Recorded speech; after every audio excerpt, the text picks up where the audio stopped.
तरबियत का तरीका जनाब मोहम्मद रसूलुल्लाह से सीखो, नबी से तंदाज सीखो। नबी ने किस अंदाज से नौजवान को समझाने की कोशिश की। आज हमारे यहाँ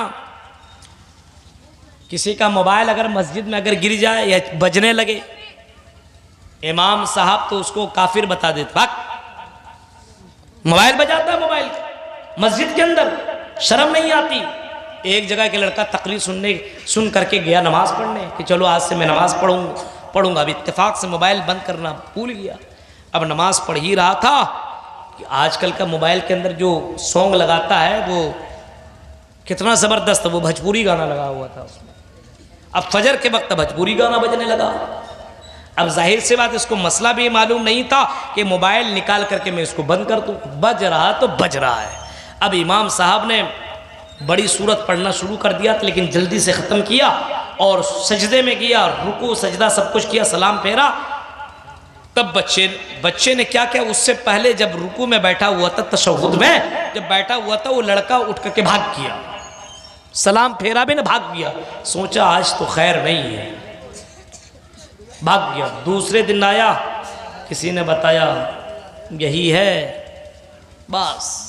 अब इमाम साहब वहां पे बोलना शुरू कर दिया, तू ऐसा वैसा, तू काफिर जहन्नमी है, ये है वो है, शर्म नहीं आती है, बहुत कुछ डांटा उसको। नमाज पढ़ा, किसी तरीके से चला गया शराब की दुकान में, कहा कि लाओ तो शराब उसके सामने रखा गया और उसने शराब जो पीना शुरू किया, पीते पीते गिलास जमीन के ऊपर गिर गया और गिरते ही गिलास टूट गया।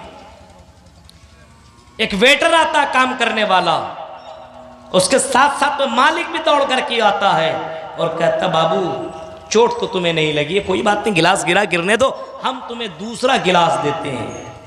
ये बच्चा सोचने लगा हमारे मस्जिद का इमाम ज़्यादा अच्छा है कि शराब बेचने वाला दुकानदार ज़्यादा अच्छा है।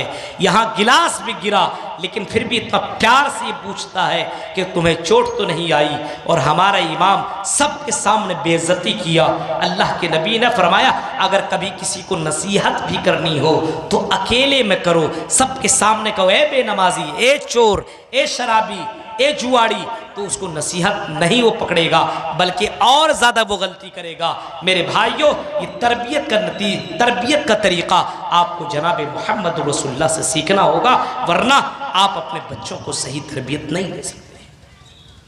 गौर कीजिए आप, या अय्युहल्लज़ीना आमनू क़ू अनफुसकुम व अहलीकुम नारा, ईमान वालों अपने आप को और अपने घर वाले को दोनों को जहन्नम की आग से बचाओ, दोनों को बचाओ। तुम्हें फिक्र है अपने घर की, अपने आप की फिक्र है, अपने परिवार की फिक्र है। हाँ, दुनिया के अंदर तेरा बच्चा आग में जाने लगता है, तुम उसको पकड़ करके बाहर निकाल लेते हो कि बच्चा कहीं जल न जाए, तकलीफ होगी।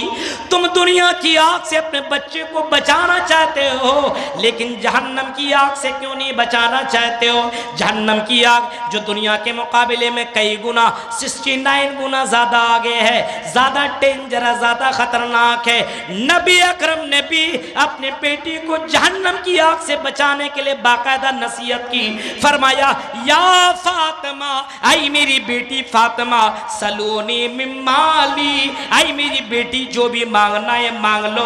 आई मेरी बेटी कल कयामत के दिन में तुम्हें काम आने वाला नहीं हो, जहन्नम की आग से अपने आप को बचा लो। आई फातिमा अमल कर लो, आई फातिमा दुनिया के अंदर अच्छी अमल कर लो। ये अपनी बेटी, अल्लाह के नबी अपने बेटी को बाकायदा नसीहत कर रहे हैं, समझा रहे हैं। लेकिन आज मेरे भाइयों, हम अपने बेटी को नहीं समझाते हैं, अपने बेटे को समझाते नहीं है, बल्कि हम खुद गुनाह कर रहे हैं और अपने बच्चे को भी गुनाह करवा रहे हैं। बच्चे ने कहा कि एंड्रॉयड मोबाइल चाहिए, आपने दे दिया। हाँ, बंबई में कमा रहे हैं, पैसा भेज दिया। अपने घर में आप फोन करके सारे हालात पूछते हैं, बेटी कैसी है, माँ कैसी है, तुम कैसी हो, क्या खाई हो, कौन सा कपड़ा पहनी हो। लेकिन कभी आप फोन करके अपने बीवी से पूछते हो क्या तुमने आज नमाज पढ़ी, ज़ुहर असर मगरिब की नमाज पढ़ी, क्या बेटी ने नमाज पढ़ी, क्या बेटों ने नमाज पढ़ी। क्या आप अपने घर के अंदर बाकायदा इन चीज़ों के बारे में सवाल करते हो। आपको फिक्र है घर को खूबसूरत बनाने की, लेकिन घर के अंदर जो बच्चे और जो लड़कियां और जो बेटियां पड़ी हुई है उसको खूबसूरत बनाना नहीं चाह रहे हो। कू अनफुसकुम व अहलीकुम नारा, अपने आप को और अपने परिवार वाले को जहन्नम से बचाओ। यह औलाद बहुत बड़ी नेमत है, इस औलाद को सही तरबियत दो, सही तरबियत। लेकिन आज हम और आप औलाद की सही तरबियत नहीं कर रहे हैं, जिसकी वजह से समाज बिगड़ता ही चला जाता है। और आने वाला वक्त ऐसा मुझे लग रहा है, अब तो कुछ जलसों के अंदर कुछ लोग आ भी रहे हैं, लेकिन एक दौर ऐसा आएगा, एक दौर ऐसा आएगा कि जलसा सिर्फ नाम का रह जाएगा, कोई जलसा सुनने वाला ना होगा। मेरे भाइयों, मौसम की गड़बड़ी की वजह से प्रोग्राम के अंदर कुछ कम लोग आए, लेकिन इसका ये मतलब नहीं है। बताइए, कुरान और हदीस की बातें हो रही, पता नहीं उधर क्या मामला हुआ, तब दौड़ रहे हैं। हाँ, लगता है यही लोग पूरा मसला हल करेंगे, हो सकता है। तो मेरे भाइयों, ये चंद अहम बातें थी जो मैंने आपके सामने रखी है, इस उम्मीद के साथ शायद कि उतर जाए तेरे दिल में मेरी बात। मैं दो चीज़ें मैंने आपके सामने पेश की, माल और औलाद। ये दोनों नेमतें अल्लाह तबारक व ताला की तरफ से मिली हुई है, दोनों की कदर करो और दोनों के बारे में अल्लाह ताला कल क़यामत के दिन आपसे सवाल करेगा। इस वजह से माल कमाइए, लेकिन हलाल तरीके से। बच्चा अगर आपको औलाद मिला हुआ है तो औलाद की सही तरबियत कीजिए, क्योंकि औलाद के बारे में कल क़यामत के दिन आपको जवाब देना पड़ेगा। ये चंद अहम बातें थी जो मैंने आपके सामने रखी है, इस उम्मीद के साथ शायद कि उतर जाए तेरे दिल में मेरी बात। अल्लाह ताला से दुआ है कि अल्लाह ताला कहने वाले को